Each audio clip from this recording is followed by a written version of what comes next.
Guten Morgen. I've already taken the sails down.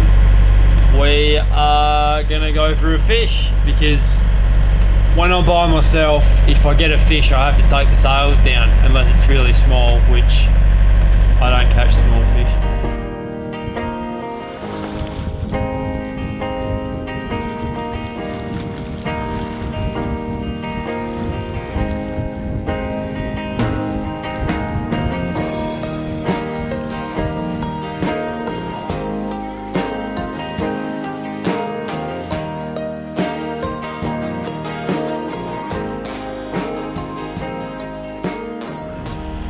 I wanted to show you something, and I don't have to deal with this. This is Elaynas when we get home.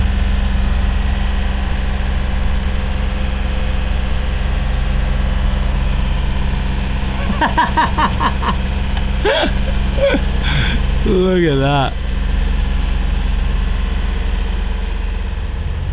that. So the wind dropped off. We've had to motor. On days like today, the boat seems to be 10 times bigger.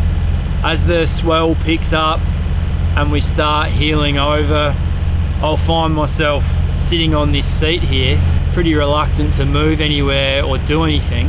As you start sitting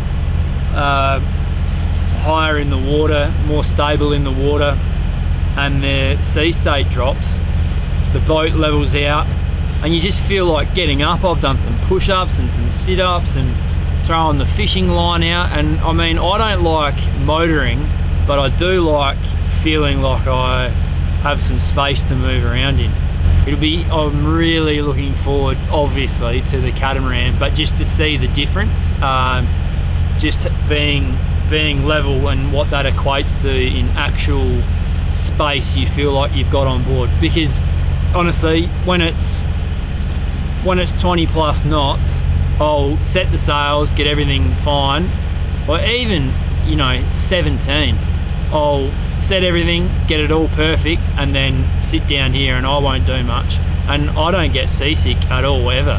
Lots of sailors do, so I dare say they'll be moving around less. I've only got 2 days left, so yeah, pretty excited.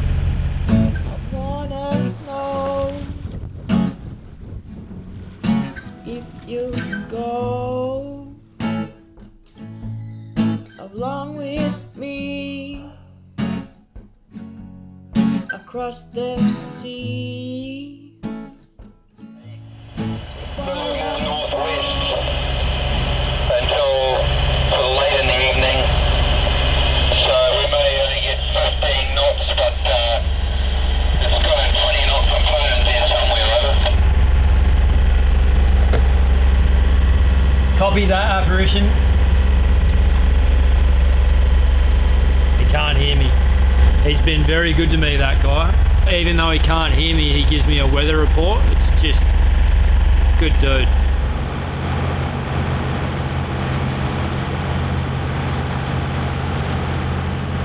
My mate Keithy's back.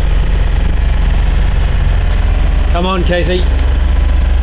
Come on, Keithy! Talk to me, buddy!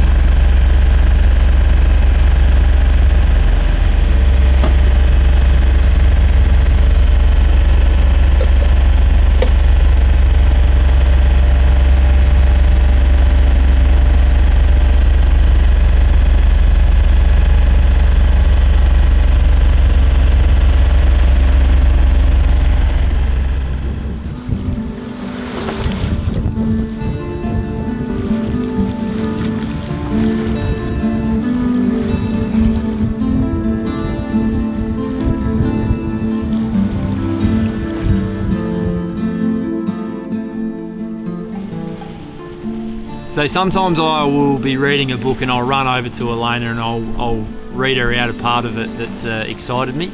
And I found a lot of the time that without context or actually having read the book up until that point, that some of it's just lost, some of the gist. So I guess I'm just saying cut me some slack. The book I'm talking about reading to you is David Foster Wallace's The Pale King, and when I read it for the second time a few months ago, one particular passage I remember distinctly, and I thought that I'd read it out to you guys. So for background, I'll just say that it's set in a lecture theatre and it's a defining moment in the protagonist's life. Continuing on without pause, he said, exacting, prosaic, banausic to the point of drudgery, sometimes. Often tedious, perhaps, but brave, worthy, fitting, sweet, romantic, chivalric, heroic. When he paused, it wasn't just for effect, at least not totally. Gentlemen, he said, by which, of course, I mean latter adolescents who aspire to manhood, gentlemen, here is the truth. Enduring tedium over real time in a confined space is what real courage is. Such endurance is, as it happens, the distillate of what is, today, in this world neither I nor you have made, heroism. Heroism. He made a point of looking around, gauging people's reactions. Nobody laughed, a few looked puzzled. I remember I was starting to have to go to the bathroom. In the classroom's fluorescent lights he cast no shadow on either side, by which he said, I mean true heroism. Not heroism as you might know it from films or the tales of childhood. You are now nearly at childhood's end. You are ready for the truth's weight, to bear it. The truth is that the heroism of your childhood entertainments was not true valour. It was theatre, the grand gesture, the moment of choice, the mortal danger, the external foe, the climactic battle whose outcome resolves all designed to appear heroic, to excite and gratify an audience. An audience, he made a gesture I cannot describe. Gentlemen, welcome to the world of reality. There is no audience, no one to applaud, to admire. No one to see you. Do you understand? Here is the truth. Actual heroism receives no ovation, entertains no one. No one queues up to see it, no one is interested. I love that. What I would like to do is dedicate this sale or these vlogs or just everything to anyone that's ever watched one of our episodes in an office or sat there and dreamed like I would much rather be sailing than tapping away here. This goes out to you guys because I think it turns out that you're my hero's hero. Thanks for watching, everyone. Really appreciate it.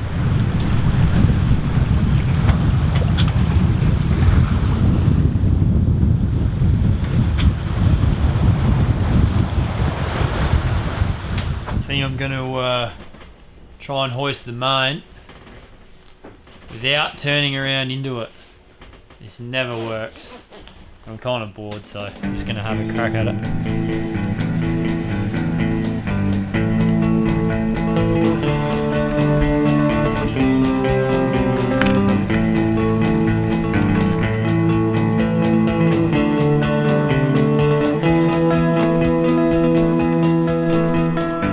Well, that went about as badly as it usually does.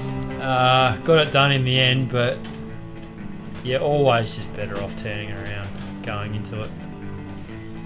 But I'll never learn. Yes, now I better do the daily thing. I hope you can see me. Now, day 8. I haven't got how far we've gone, but we have got 211 nautical miles to go. So that's pretty good. Bearing 196 and we're going at roughly 4 knots. Very slowly.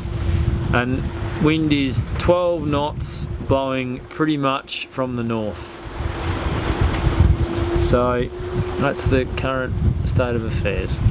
Not long to go now, ladies and gentlemen. I hope that you're all as excited as I am. Sunstroked, malnourished.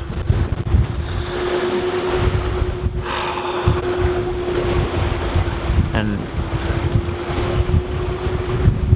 lonely. Nah, I'll be alright.